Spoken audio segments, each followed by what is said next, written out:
Welcome, everybody. This is another authentic conversation. I'm your host, Adele Bernard, and we are going to share a little bit about what Transition Clarity does on the show, first off, and then we will get into our guest speaker. So, what do we do at Transition Clarity? We help people through the choice points in life to,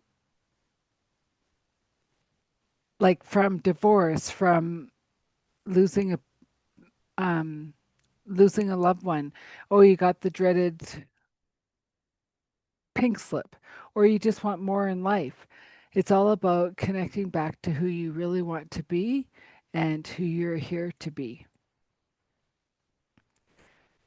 And so, with that, I'm going to introduce our guest today,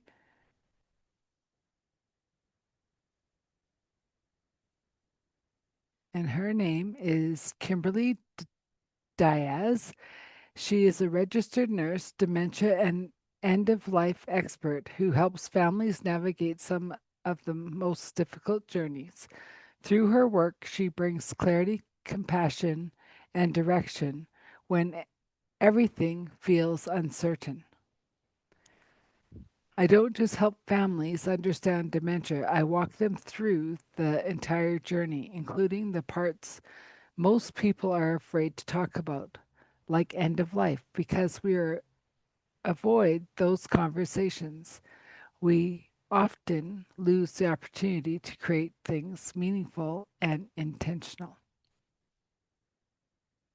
And with that, let's bring Kimberly to the show.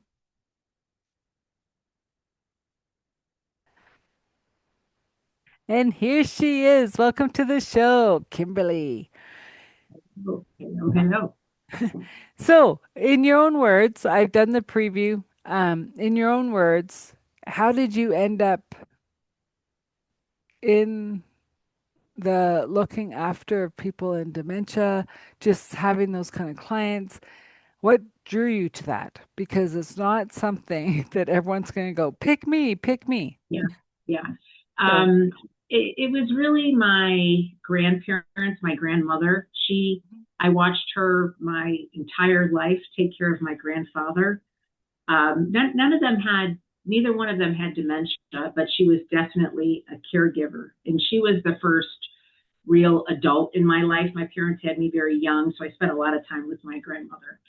And my grandfather was also a veteran, so spent a lot of time at the VA and around vets, and really from a young age developed just this admiration and this love of the veterans. And then, growing up from there, I realize now for many of years never felt like I had a voice, and that is the connection I feel like I have with people with dementia. Is they're often shunned or just kind of pushed aside. mhm. And that really bothers me. And I've been for the past, 15 years, really devoted to end of life and to those living with dementia and the families that are trying to support them and navigate that and helping them to understand this new language, right, that they're trying to learn. Mhm. And it's challenging, it's beautiful, it's when you can, get them to understand what they're going through and kind of have their aha moment. It's just, I look at dementia as just a new way to connect. It's a new language, and oftentimes it's not words anymore, but it's behaviors or it's body language behaviors, Mhm. um, or personality changes. That they're trying to tell you something, but they don't have the words to do it anymore. Mhm. So we have to learn a new language. And I understand that because I do some support work with Alzheimer's patients, and it's not really getting them to do the words. It's like for me, I would say, okay, give us your favorite Christmas. And they go look at me. It's not Christmas. I go, I don't care what time it is. I want your favorite Christmas. And then they'd start laughing. And sometimes it would be of this time, sometimes it wouldn't be. Yeah. It doesn't matter. I just followed them because they're in the joy of the story. If I totally understood what they'd said, sometimes, sometimes not, because their accent would be harsher, or and I'd be like, "Tell me more, tell me more." And I think that's the biggest thing for the kids and grandkids of these patients, of these elders. Don't try to explain where you are. Go Me, into their life. If they ask you what's happening with you, share it, but don't think they're going to remember it. right. And don't be offended if they don't remember it, Yeah. or feel bad about it, or feel bad about them. Um, that they're doing the best that they can, and like you said, meeting them where it can be so much fun, actually. Hmm. Just getting curious, and then just I've had clients that are in their 80s, that they're waiting for their dad to come home. Well, that's been back to 1950, but that's where they are today. So let's talk about that. What are you excited about when your dad comes home? And Yeah. they just light up. And you spoke about the vets. Uh-huh. How could we, as regular citizens, help our vets more? Because because both countries, I'm Canada, you're US, I think we treat our vets horribly. We do. We do. I had promised my grandfather when I was very young that I was going to, be a nurse, and I was going to take care of the vet. So my first job was actually at Heinz VA. But it was a horrible experience, I have to say. Hmm. They had top of the line computer systems, top of the line this, but could you get a bar of soap to help somebody get cleaned up? Could you get the basic things that they need to help take care of them? I remember I worked 12-hour shifts, and there they had wards too, so there'd be like four guys in a room, where the regular hospital was just one or two. And I remember I had been off for 2 days, and I came back, and I walked into my one of the ward rooms I was in, and the one guy starts clapping. He's like, "The real nurse is back." And I was a young nurse then, so it's like, oh, but just, and then they shared with me some of the things, that the way that they were treated by some of the other staff, and just, come in, give your medicine, do your job, and just go Yeah. on your way. But I was truly interested in them, and I am interested in them, and just spending some time and letting them share a story. And unfortunately, our system doesn't give us time to No. do that. No. I've got, I have a registry for caregivers, and one of the caregivers was a physician in Venezuela. And here he's saving to take his medical boards here. But he told me, he goes, you know what? I was upset initially that I had to be a caregiver. He said, but I am going to be such a better physician now when I get my MD, because he spent time, hours upon hours, one on one. We had a shared client that I had for 4 years that had Parkinson's disease, and just a fabulous man. And, because even in Venezuela, they had like these 15 minutes to see people, and go on your day. So it's kind of like an Yep. assembly line. And he said, I never realized what a gift this is actually going to be. I'm going to be so much better as a doctor that I had to go through this. So, sometimes life, we don't understand why we're being put in the situation that we are. Hmm. But then sometimes later we're like, all right, I get that now. Well, and that brings up a different point because I remember going to see my surgeon for my eyes. And, I mean, everyone's been to an eye doctor. You got to be dilated. You got to sit there for 2 hours and waste your time. And you see the doctor for 30 seconds. And I might have been a bit crisp that day when I saw him because I said, "Whoa." He goes, "What?" I said, I'm a human being trying to have a talk with another human being. Hello. And he smiles and he goes, hello. And I go, this is a good start. Right. And I said, do you realize like we're waiting 2 hours for you? I know it's the process. I understand that. But you walk in, lights are off, and you go straight to seeing our in our eyes. Yeah. I said, say hello. Right. There's a person behind those Yeah, eyes. like it's only Human. 2 seconds longer. And after he said, thank you, I go, you're welcome. Yeah. Right. And then it's really funny. So my eyes got better. So I'm like, yay. So I went to his associate, the first meeting with his associate.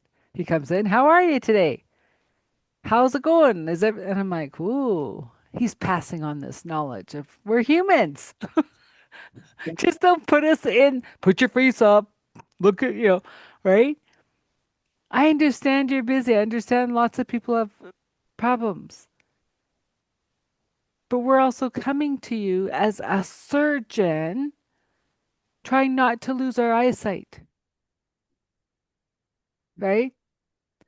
And so we talked about being better caregivers for those people. And like we said on the pre-call, like not everyone's cut out for that job, right? But it also, as a person who comes in to help, gets a bit frustrated when they're all on their cell phones in their little room. Yep. And you're like, you could be just giving them care, Yep. you Yep. know?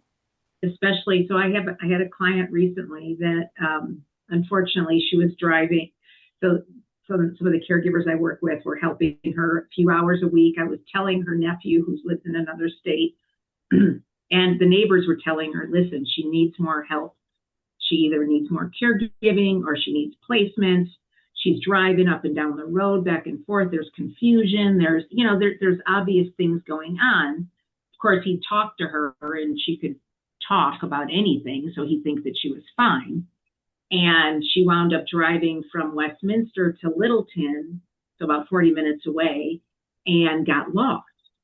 Fortunately, her father, now mind you, she's in her 70s, her father was a police officer. So she had enough wherewithal to go to the police department to say, I'm lost. Can you Yeah. help me? So I don't know how much help they were. They put her in the hospital, which, okay, we got her off the roads, we got her safe. Well, that hospital wound up putting her into a godforsaken place in Boulder, that is for crazy people. She's not crazy. She had dementia. So, They're and I saying was it's a bad take what you got yeah, yeah, because that happens basically. everywhere. And this takes your insurance, right? Yeah. And, Don't forget and that part. and we need to get her out of the hospital because we need to open this bed, right? So it's Hmm. turn and burn, burn and turn. And so I finally got the nephew. I tried to get him to let me see her while she was at the hospital. I said, so we can see where she's going to go next. Oh, this place has great reviews. I said, it's lies. This is not great reviews. So her friends went and they were all like on the horn with him. You've got to get her out of here. You've got to get her out of here. So he calls me. He lets me go down there. I walk into this place. Now it's a locked ward, which a lot of memory cares are. That's fine. Well, I Yep. hear this woman screaming. Not my client. I hear this other thing screaming. And I'm like, what on earth is going on? She's got this little cactus that talks, right? So she screams at the cactus and it screams back at her. Meantime, people are just walking around like nothing's going on. And I'm like, excuse me, is somebody going to do something about this over here? Yeah. What? I said, this is nuts. This is inappropriate. You need to take this thing out. I mean, she's disrupting the whole unit. You could just see everybody on edge as they're screaming, but nobody was even like, didn't even know what was going on. I walk in and I'm like, what on earth? Thankfully, she wound up being there almost 3 weeks, but we got her out of there. But I mean, it's it's shameful, some of the Yeah. things that you see. And, nobody was thinking twice about this. Meanwhile, there's all these people that are being affected by this one woman, what's going on with her. And maybe she just needs somebody to sit down and talk to her, Yeah. you know? Yeah. Well, and that's I the thing, right? Like that remind I go to see a client and I thought, well, I'll just put my jacket and stuff here. And I'm with the client, and then one of the nurses goes, whose stuff is this? And I said, mine. You know this is a dementia ward, right? And I said, yeah. You know they're gonna walk away with it, right? And I'm like, no, because I trust that they know that this isn't theirs. And he looked at me like I was the one that was crazy, right? And I said, I work in a lot of wards. It's good. When we got up to go walking, did I take my coat with me? Yeah, but I'm Yeah, right beside my coat. yeah, yeah, If they're going to take it, I think I will stop them before they get away with it.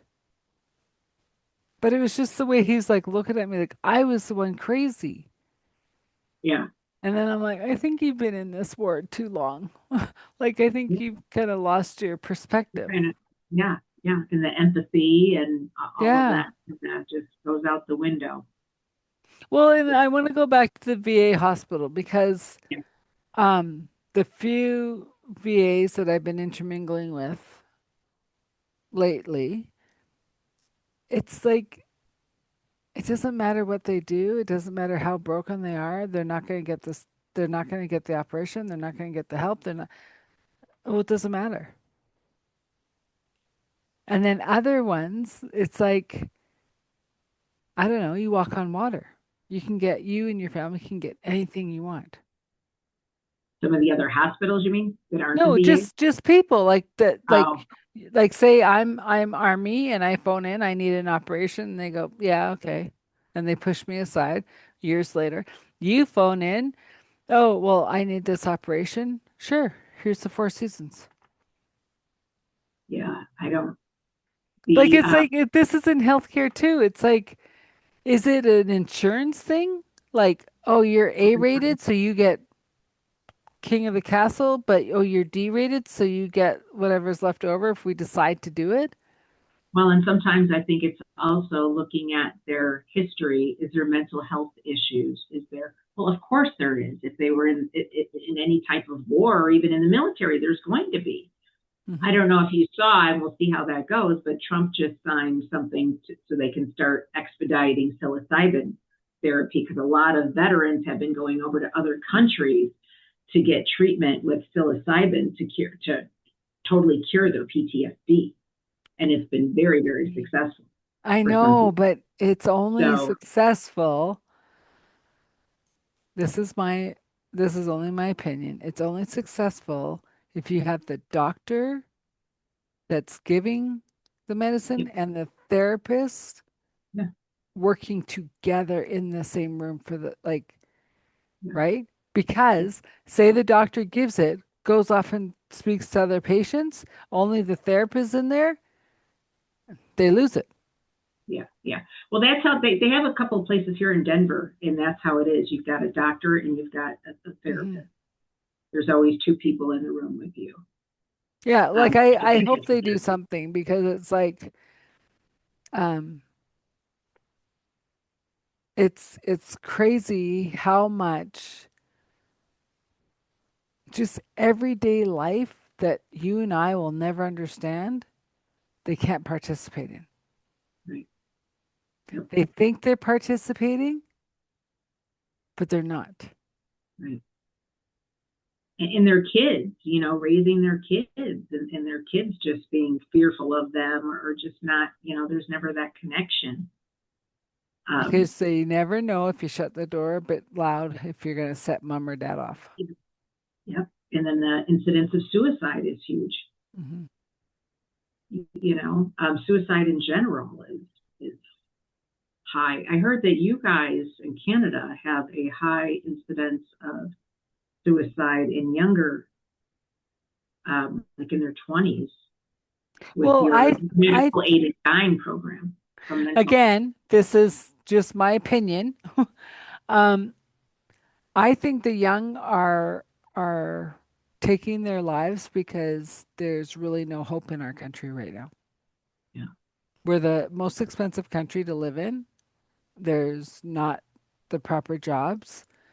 Um, they waste more food than they put in the supply chain, and it's just retarded. Like, I just keep on having trust that the right leaders will get in as soon as possible and switch it around. And then also, they're saying, oh, we're up, 23% of enrollment into the services. And you talk to ex-service people, and they go, well, yeah, because everyone's getting in. Well, why are they going into the services? Because they get 3 square meals, whether good Look, or bad. yeah, they're looking for purpose. They're No, looking for some they're sort of looking identity. for a bed and a roof. It's not even about purpose. There's so many kids on the street, they're just going, I'll go in because I'll get a room. Even if I have to share with 4 people, I'll have a bed or a cot and I'll have food. Whether it's those really bad pancakes, Yeah, it doesn't with all the matter. sugars. Doesn't matter. They want to be off the streets. So So is why that are there so many homeless there? because the cost of living is atrocious. What used to cost 100, $150 is now 400, Yeah. I mean, there's right? definitely here, people in their 30s and 40s still living in mom's basements. That's pretty cool. Yeah. But, Like it's just but it's yeah, they're living in mom's basement at least. no, I know, but like you think about like you used to be able to move out from your parents' house and spend 400, 500, $600, say $600 a room, not an apartment, a room. Right. That room now is 2,000 and up Yeah. with 4 or 5 people in the room in the house, right? Nuts. And then the jobs, they don't make that type of money to be able to afford stuff No. like that. And then everyone says, "Well, raise the minimum wage." I said, "You It doesn't can't." work. Yeah, that doesn't Because work. even if you raise the minimum wage, say at McDonald's, right? Then the So companies can't afford that. I know. So you raise the minimum wage, but the customers aren't going to pay the minimum wage fees, and it's like, because it, like, it was. I don't know how I learned this, but I was like, I said, "How much is a Big Mac meal?" And someone goes, "It was like $16 or something." What? I said, "For a Big Mac meal, that's crap, Wow. right?" Yeah, I think I'll stay with my foe, which is $15. Well, we've got a friend here that we knew from San Diego. He bought a restaurant here back in 2000. Well, he came here the same time we did, 2016. Very successful restaurant. And we saw him about 6 months ago.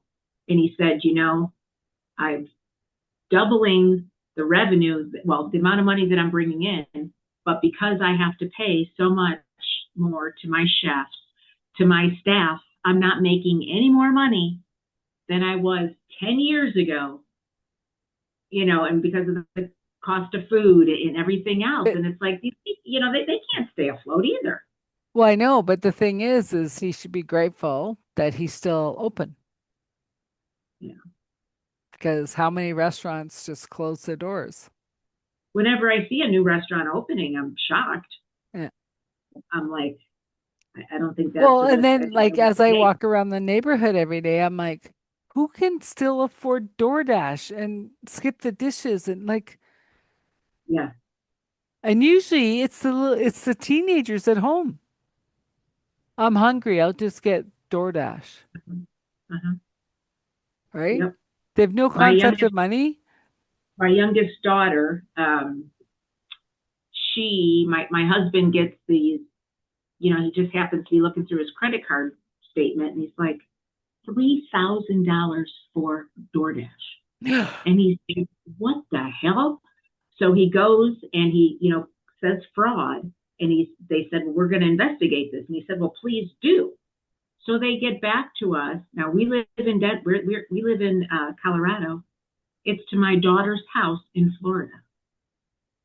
three Why thousand she dollars. got access to your husband's credit card? That's a very good question.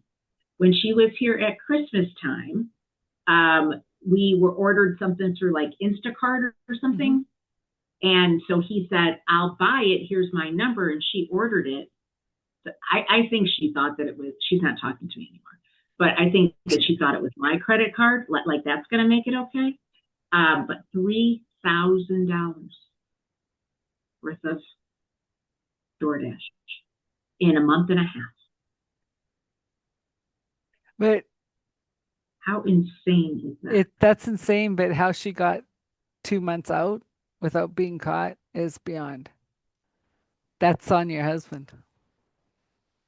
Like the first DoorDash should have been, Well, I'll but let. he didn't pay attention to the credit. You know what I No, mean? I know. He That's what I'm just paid it. Then saying. he's like, wait a minute. Yeah, Yeah. yeah. But then it's also on your daughter to say, like, well, Oh that's yeah. theft. Uh huh. Uh huh. Well, I know now they were supposed to, I think this year or something, and I don't use DoorDash or any of that, so I don't know. If we have any delivery, we just deliver right from the restaurant. We don't use, Yeah. any of these services. Um, but I know that now they changed it where they have to show the price of the actual restaurant and then the add-on fees because they don't just charge the delivery fees. It's like if you're using DoorDash, something that might cost you $12 is going to cost you $17, and then plus you've got the extra fees. Hmm. And I'm just like, how lazy are you? Like I see people getting milkshakes delivered. It's like, really? Yeah. Probably $30 worth of milkshakes for two milkshakes. Because the parents are paying for it. Yeah, or And then, Starbucks, right? oh, I Yeah, know, but then it's like, um, well, and Starbucks as a whole, like it's all like yeah, what they put in food is crazy. yeah. But the thing is that it comes back to what we're starting with dementia. Dementia started back Decades before. decade like so I was actually talking to a nurse out of England, and she said, you ask the people that you think might be having some dementia, right? These are the first warning signs. What was their favorite book? What was their favorite music? Right? And I said, okay. So I humorly went to my parents and said, what was your favorite book? And they said, whatever. And I go, what was your favorite music? Do you know they both said music before they got together? They've just celebrated their 64th wedding anniversary, and their favorite music was before they met. Really And I went, wow, you guys are starting into dementia. interesting. The books I didn't even know. Like I had to look them up. Like, Yeah. right? And I went, that's insane. You just spent your entire life and your favorite things were before you met. Yeah. Right? And then my nephew, who's really into music, he keeps on teasing me because he's like, Auntie, you're still stuck in the 80s. I'll always be stuck in the 80s. It was the best time ever. I agree 100%. It was the biggest change in music. It was the Yep. biggest change in technology. It was the biggest, right? Every music artist after that has used the 80s. I said, Yep. okay, so use Jelly Roll. You love Jelly Roll. Who's he using? God. And oh my God, Johnny Cash. A little bit of 80s. Yeah. Well, Well, like, 70s, 80s. like But I was like, telling you, yeah, that's when it hits home is when I, walk into assisted living and the lady yesterday had a Billy Idol t-shirt on. I was like, oh my gosh. yeah. But it's, you know, I'm like those old people. I'm like, oh, they're the same age as me, some of them. Well, and then like I had to take a lady to an appointment. And she's telling me how she's on Ozempic and how it's making her lose weight and this is awesome. So she's getting all these new clothes and I said, awesome. And then we're waiting for the handy bus to come and she sits in at the cafe and orders this huge piece of chocolate cake. And I said, really? I said, you have free will, Yeah. but know that you're on Ozempic. Mhm.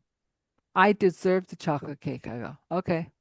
And you could tell that she hasn't had sugar in a while because she basically shoved the whole thing in, Devoured it. right? And so she's going to get back. They're going to get, like, it's just, oh my Lord. But I can't, I'm not there as their parent. Right, right, I'm there to escort them to the appointment, escort them back, right? right. You Yeah. know, and, You're not the police. no, but I did say, are you sure you Yeah. are on Ozempic? But yeah. Yeah. So she's a diabetic then too. Oh yeah. But Yeah. yeah. It's not my thing because I'm not there to police and control and, you know, um, yeah, it's up to them. Well, it is. And then, I had one of the caregivers call me yesterday because the client's on Ozempic for his blood sugars. And she's like, but he never wants to eat. She's like, so he's not getting any protein. So she was asking me about, different shakes and stuff that maybe he could get. And I said, you can try it, but they lose their appetite. I'm like, are his sugars under better control? She was talking about how he's weak, and I said, are his sugars getting too low? Is he dehydrated? I said he's probably not drinking enough either. Yeah. You lose your appetite, so you just stop eating and drinking. Well, your body can't survive like that. Well, and they say that the Ozempic is like a beta blocker. Don't quote me on this. It's like a beta blocker. And beta blockers are only supposed to be naturally in your body 3 to 4 hours. Ozempic makes it 7 to 8 days. Right. So you So take a you're shot never at going one to feel day. hungry. Yeah. Yeah. Well, and she said that they're talking about increasing his dose. And I said, well, what's his blood sugar? She goes, about 180. I'm like, so that's still pretty high. But I've been telling the son that because he's trying to make plans for his dad when his long-term care, is done. And I said, well, the problem is going to be if he's on sliding scale insulin, he's not going to be able to go to an assisted living or a memory care. He's going to have to go to skilled nursing or long-term care because here if you're on sliding scale, they're not going to take you anywhere else. If you're on routine insulin, there's a few places that would take you that aren't skilled nursing, which to me, no one wants to go to skilled nursing or long-term care unless you absolutely have to. And so I said, I wonder if that's what they're trying to get a little more aggressive to try to get those, blood sugars more under control. I But said, but not if I mean, it's quality of life. If he's feeling so tired that he can't even, function in his old life, is this really what he wants? But has anybody asked him? I know. That's the thing. He's got And dementia. So has I don't anybody know. asked him? Maybe I'm of a different camp. I don't care if you got cancer. I don't care if you got diabetes. I don't care if you have a brain bleed. If you're 80, you had a good life, let me just go in peace. Don't pump me up with all this Well, crap. that's what I'm saying. Has anybody asked him what he wants? Well, He and wants to be left alone. I, 2 seasons ago on the podcast, I had a lady who her parents were sound mind. They chose where they wanted to go for retirement. They went in, they liked it, and she went to visit and she says to her sister, Dad's not doing well, right? Like, here's this big, robust man, and he's like going down. And they actually pulled them out of the retirement home, bought a house for them, and brought in 24-hour care. They lasted another 10 and a half years. And Oh, they figured her dad was gone in 6 months if they left him there. at Well, $15,000 a month. I was going to say here, 24-hour care is about 25 to 30 grand a month, where you can go into assisted living for about seven. No, well, they're in Florida at 15,000 in assisted a month. Oh, in assisted living. The Yeah, house was cheaper. yeah, yeah. But the caregiving is what gets you. But you know what? It's all Yeah. about like this guy too. He wanted to stay at home, so it's like, well, can't we just see how we can support him to do that? You Yeah. know, um, I I mean, don't know. Like maybe I'm. $15,000 a month is a lot of care. I don't know. You'd hope What do so I know? anyway. You'd hope so anyway. But then it's like I had a client on Tuesday that I take walking, and I don't know where you sit on the vaccines or whatever, but I'm just like, I said, "Do you really think you need the shot, the COVID shot with a flu booster Mm-hmm. with?" And she says, "Of course I do." Uh-huh. I said, "Okay." And as I left, she's in the line to get it, and it broke my heart. Yeah. And Probably shot number six, right? oh no, I think it's 8 or 9. Yeah. And then I phoned later because we went on our walk and she was more tired and I thought, well, it's first sunny day, right? Like, Yeah. and so I checked in with her later, which I normally don't. It's not my right. Yeah. I checked in with her later. Yeah, I'm not feeling very well. And I said, please drink some more water. I've drank a lot and I said, please drink some more water. My husband had two COVID shots. Since the second one, he now has pancreatic insufficiency. So now he has to take digestive enzymes at $1,500 a month every time he eats. He did not I've have never any heard issues, of that. and he had no issues prior to the COVID vaccinations. And that's interesting you're saying that as a nurse, like a former nurse. Yep. And I've got another woman that I helped her with her mom that had dementia. Her husband, he had, I think it was after his first COVID shot, he started having seizures. And he was a truck driver.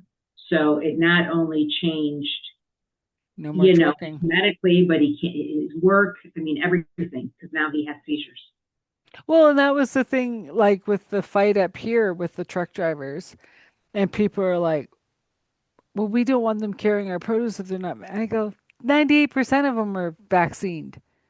They just said it was wrong, right? Like, we're truckers. We haul the crap across the country. Let us work, Right, you right. know? And yeah, it's just, I don't know. All I know is that's in the past, and I just pray that people wake up, Yeah, right? And 100%. okay, I'm gonna Seniors get died personal for from a second. loneliness. Yeah, Yeah, seniors died from loneliness by themselves. we're all lonely. I'm Well, I'm just lonely. saying, not from COVID. I don't care what they call it. No, I know, but I'm saying pre-COVID, Yeah, I was out with thousands of people every day touring around our country, right? Had anywhere between 20 to 40 people on a bus. Like I'm in the people. yeah. To, we're shut down. We'll call you when we're open. I go, well, now what do I do? Staring at my computer screen. Alcohol sales went up 400%. I Yeah. mean, there's more females under the age of 40 now needing liver transplants than pre-COVID from Wow, alcohol. that's a stat I didn't know. But okay, so help me understand the pancreas enzyme. I've never heard that. I've heard of other Yeah. issues. So I So don't my my medically, what is that?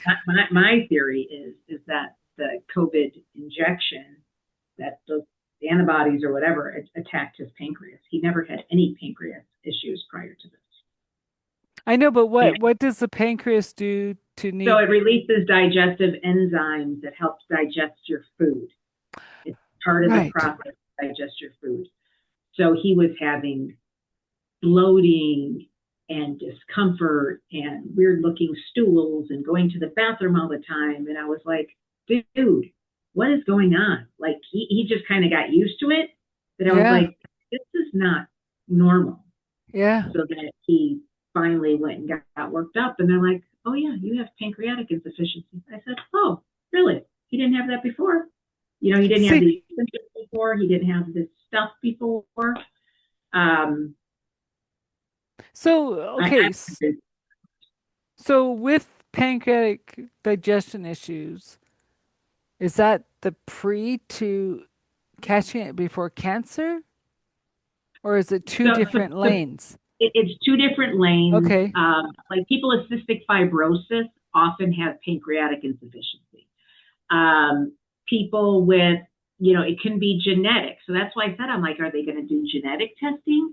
There are people that have cystic fibrosis that don't have issues with their lungs, but just with their pancreas. But he had none of this Wow. I'm before that. learning today. Thank you.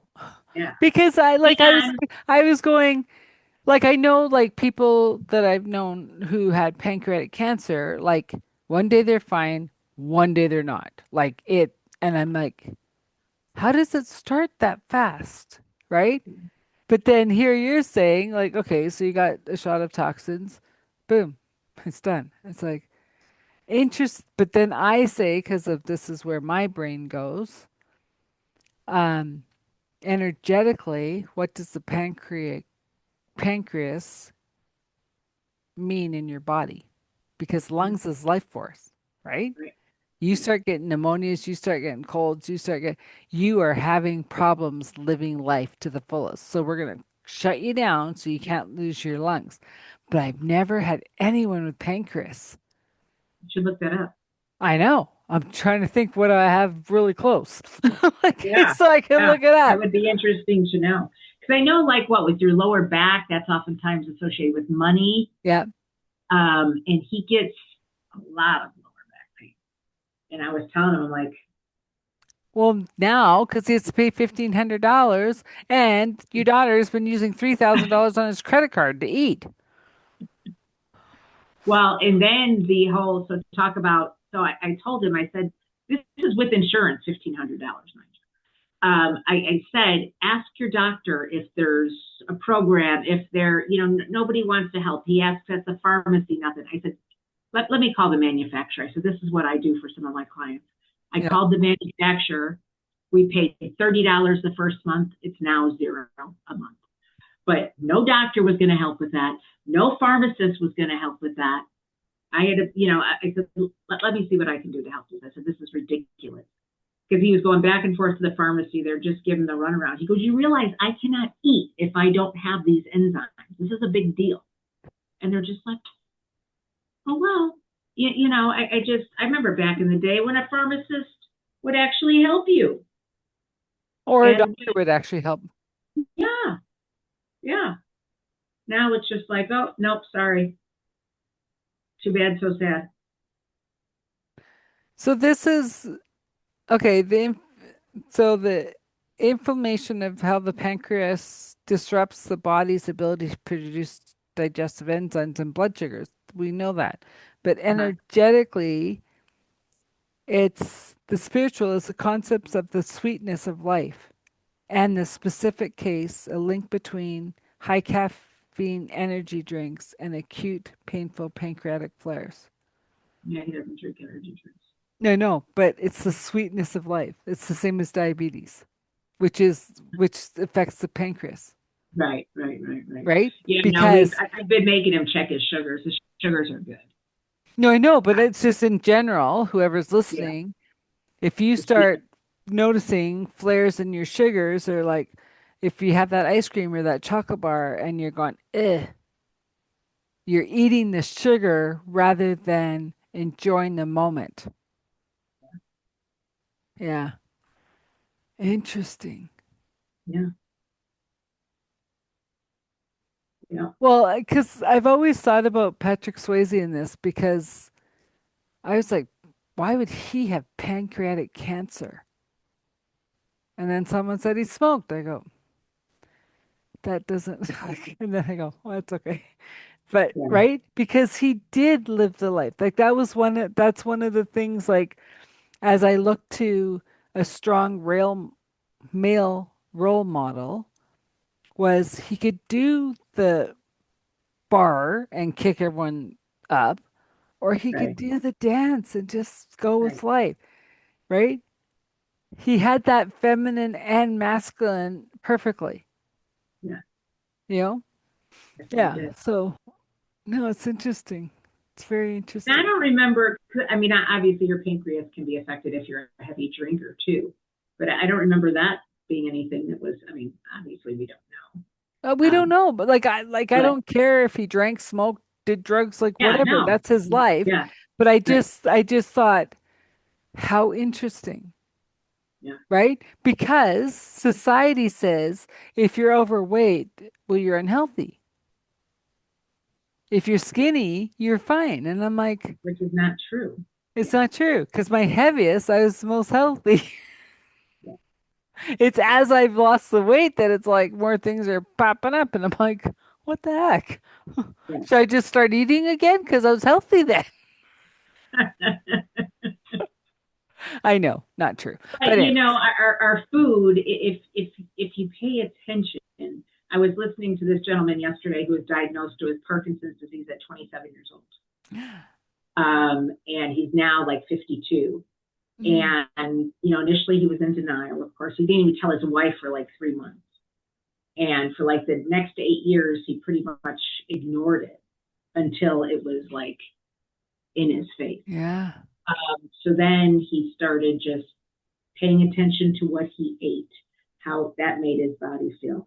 Started moving his body, exercising. So at the age of 51, he won a world record from doing 51 burpees in a minute. But just it found that, you know, not only is medication, but I have dystonia, so I've got a movement disorder myself, which came on when I was in a very stressful time in my life, which is interesting because it's not an autoimmune, but that was kind of the trigger for So that for you me. can't move? I have deep brain stimulation No, but so that I can move. so does your body get stiff? Yeah. It started out in my right hand. I couldn't write. I was in nursing school and I started having trouble writing and I thought it was carpal tunnel. And I was Yeah. like, I've got to get single mom, 2 kids. I've got to get through nursing school no matter what. So I taught myself how to write left-handed, which my doctor was amazed that I was able to do. And then, you know, went to get checked out, wasn't carpal tunnel. Doctors telling me it was all in my head and this and that. Took about a good 20 years before I got the right diagnosis. And by then it had traveled my neck, my shoulders. I was wearing my shoes out from the top. My toes would flare because it just sends constant signals to your body to contract your muscles. So it hurts. A lot of people's So Parkinson's also get dystonia. is that considered the stiffness disease? Like It, it, what Celine Dion had? oh, I don't know. Yeah, she literally like after her I husband passed, she literally just got like froze stiff up. as a board. She Yeah, couldn't sing, I she don't couldn't know. walk, she couldn't do I anything. But remember hearing now, about that, but I don't know what she had. Mine was interesting. definitely dystonia. Um, so I've had Botox injections in my different muscles for the past 15 years, every 12 weeks. But then I had deep brain stimulation in December of 2018, and that has been life changing. Because prior to that, I, you know, went through this like I couldn't. I was a flight nurse. I was on the IV team. Well, then my hand stopped working. You Yeah. can't do these things if your hands don't work. But there was a woman who was the VP of a hospice I was working at that just like took me under her wing. She's like, you know what? You don't have the dexterity, but you've got the knowledge. So she totally groomed me into being a supervisor and then a manager. And like saying earlier about sometimes you don't Wow. understand why you're going through a journey. And now, as a small business owner myself, and the people that I work with, I understand that was my lesson to get me here. But it was during That's a big, fascinating. yeah, yeah. So yeah, I've got Well, wires that run down my neck. I've got a battery here in my chest that I charge 3 times a week. Um, and that's what how keeps do me you going. charge it if it's in your chest? It's got like a plate that's like a wireless charger that I just lay back. Oh, It takes like 20 minutes or so to charge it up. I do it like Monday, Wednesday, Friday. I have to be on structure, so I don't, I just do it. yeah. Um, but yeah, and it cuts off those signals. So I don't have these constant signals. My right hand is still an issue. So I still have to get Botox in my right arm and forearm like every 12 weeks from a That's neurologist.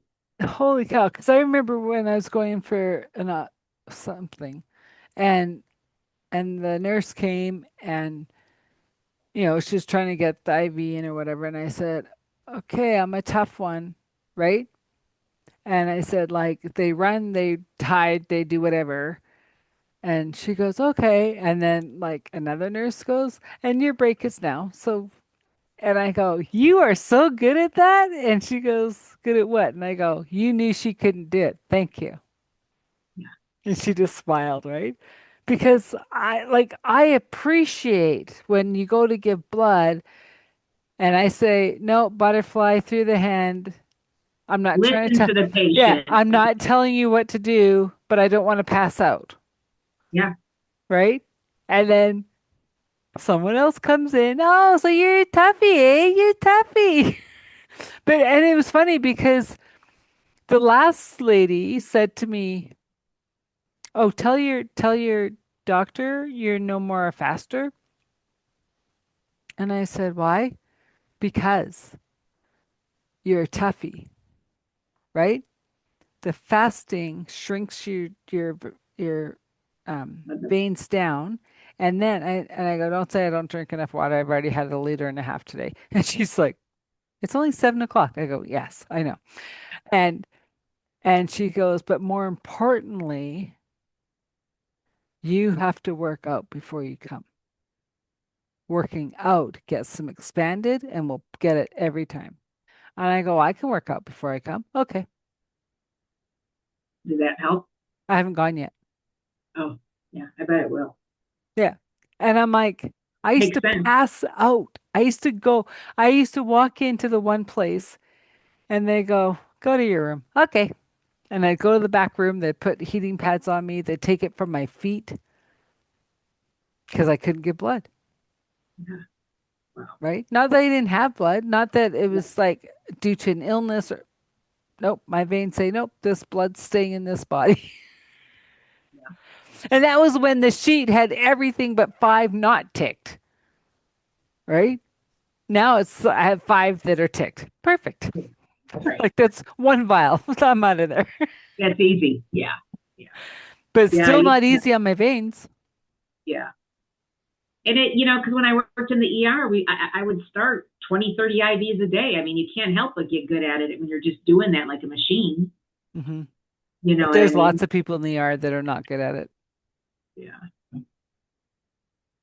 And they try and yeah, but it's just yeah. Skill. Yeah. You know what It I is a mean? skill and Yeah. it's just like helping people with dementia or whatever ailment someone has, right? Because I was hesitant to take the job to help seniors with dementia, but my circle of influence are like, of course you have to take that job. I'm like, why? You're born for them. I'm like, no, I'm not. And they go, yeah, you are. Yeah. And I went, huh. So my first client didn't go off so well. Um, and then I wanted more information with her. And then I got a different client and I'm like, okay, I can handle this. And then I just started going, whatever, I'm just going to talk to you. You don't care. Like, whatever you answer back, I'll answer something. Like, and then we got along famously. And then we'd walk halls. Like, Yeah. They like to walk. yeah. some of them, the ones that can. Yeah. And then it would be like I'm walking with one and then they'll say, "Oh, that's my friend." I go, "Well, do you want to walk with us?" Okay, Yeah. right? Like I don't care, Right. you Right. know. But I do get I'll get it. testy with them sometimes because they're like, "I want to sit down." I go, "No, you said you wanted to walk." Well, I don't want to anymore. Too bad, we're walking. Like, come on. How But many it's days just a week like, do you well, do that? I haven't done it at all this year. I don't know. I guess I'm Oh, shifting out of it, so whatever. But it's just like when I used to drive school bus, right? And the principal came out and he said, "I just want to say thank you." I go, "For what?" He goes, "I've never had to come to your bus." And I go, "Why would you have to come to my bus?" He goes, "I always have to go and speak to the kids on people's buses." And I go, they don't know how to do their job, do they? And he said, "Thank you," right? And then I remember I had switched to coach and I went out to this place where they had band camp and it just snowed, right? So I got this little lane to bring this 45-foot bus in. And they said they plowed it. I said, for a car. Like I'm plowing it as the bus is going. And then I'm going and I get up to get the kids and the principal, he had moved schools. He goes, "Hi." And I'm like, "Oh, thank God you're here." He goes, "Because we can't back a bus up by ourselves. We're not allowed to, oh, right?" And so he goes, "Come, I'll help you." I go, "Thank you." Right? Because I'm not letting the guy that plowed this lane to fit this check bus me through, out. right? Yeah. Like we can't push a bus out. Clearly, you've got a problem with Yeah, dementia. yeah, yeah. And yeah, so it was funny. And I was like, "Oh, thank you for coming to help me." But then on the other hand, it was like 4 years. He never came out to my bus, and I couldn't believe that they would have to go to other buses. To like tell the kids to be good or Yeah, I don't know. Like, oh, and then it was funny because I had this one family, like she was so sweet. She'd always meet me at the bus with presents and gifts and no. whatever. And she texts me one day and she goes, "The kids are bickering at each other that you weren't supposed to eat on the bus, but I know you let them eat on the bus." And I said, "Oh, I'll tell you why. It was a brand new bus. Excuse me. It was a brand new bus. It was for one run." And I said, "Please don't eat on it because I don't want to clean it." Right? So the older sister's giving the younger sister heck for eating, and then they're bickering as they come into the house. And the mom's like, "What?" And so I had to tell her, "No, it's just me. I didn't want to clean it. It's a brand new Yeah, bus. Like, just just come off one the time. factory." Yeah. Yeah, yeah, Like our bus, the one that I got to clean, I don't care. Eat all you want. The brand new bus, it's never been had a footprint on it. No. yeah. That's not even. Yeah. But she ate over her backpack. So At no crumbs would go on the floor. But least she it's was just courteous it was about it. cute though, right? It's meeting people whether they're 5 or 85 where they're at. And we have to be more aware our food isn't what it used to be, right? That's why so many people have ALS and MS and all these things, Yep. right? But I look at it as a different way of energetically. Are you praying over your food? This is not about a church. It's not about anything. You pray of great gratefulness and thank yous for every person who had a piece in the seed, the soil, the water, the everything to get this meal on the table for you. Yeah. I mean, it literally takes, we're seeing that with the oil issues now too, right? People aren't going to be able to get food, fertilizer. I mean, all of the things that we just don't think about. We just open the fridge and the food's there. Yeah. Well, and um, so I know quite a few farmers, and they're saying like a bull calf maybe even 10 years ago. It wasn't that long. Maybe 10, 15 years ago would, sell for 95 bucks, 100 bucks. the same bull calf now because, well, in Canada, our farms are down 40% of what they used to be, right?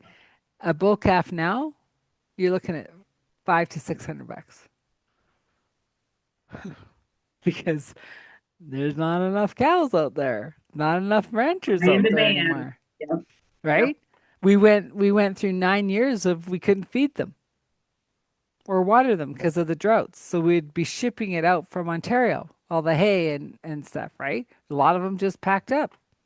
We can't do this anymore, right? Now we're getting the moisture, we're getting, then no one has farms, right? Like, yeah. And so, and even this year, like supposedly we're kind of out of the drought, but because we've had so much damage from floods and stuff, we have a water ban for the next 2 years, trying to fix all the underground piping. So, like it was New Year's Eve, and the main water main burst Uh, again because other government officials didn't do anything about it.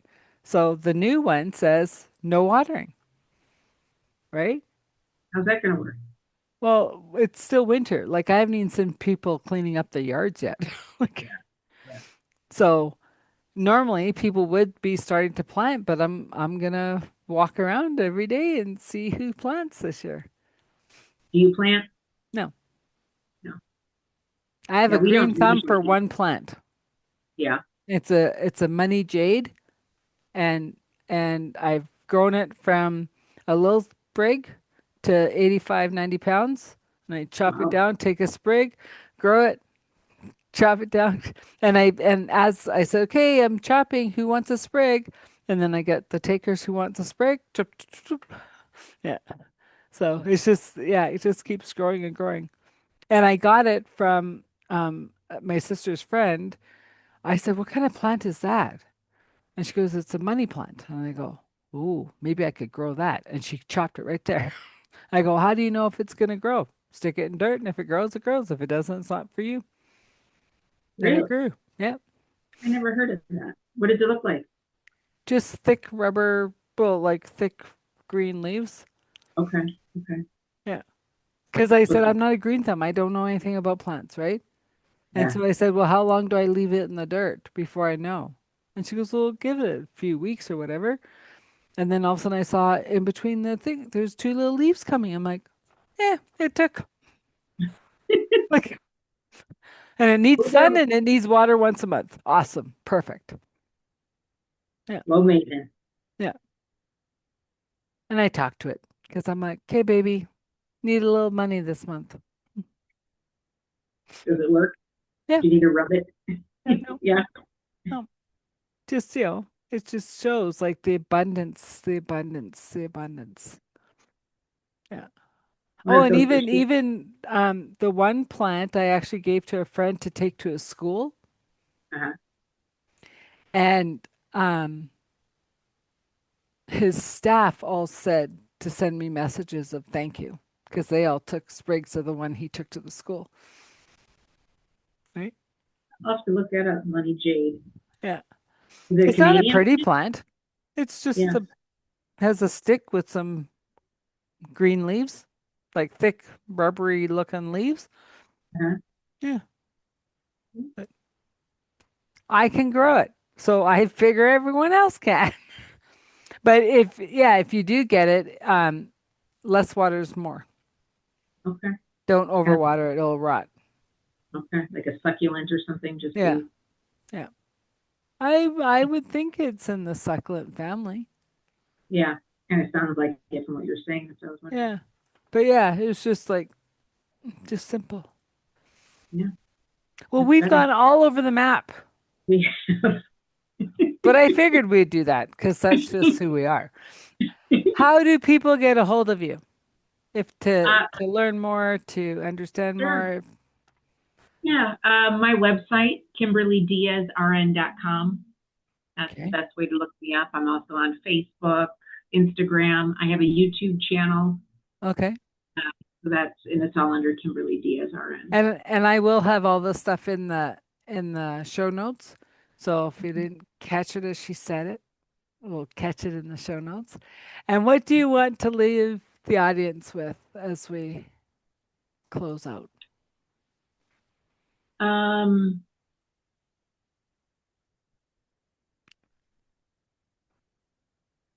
I what I want to leave them with is to remember to be kind to yourself, and because your body's listening, Mm-hmm. have compassion, give yourself grace. This is a crazy world right now. We're all doing the best that we can. Mm-hmm. So, you know what? Every day is not going to be perfect. Every moment's not going to be perfect, but that's okay. And just get up and keep doing what you want to keep doing, and just, yeah, give yourself grace. That's I have to remind myself of that a lot of times. It's easy to beat yourself up, Mm-hmm. but you've Well, got to be kind to yourself. and I so second that because we we have been chosen to be here at this time, Yeah. and we have made it through the hardest part,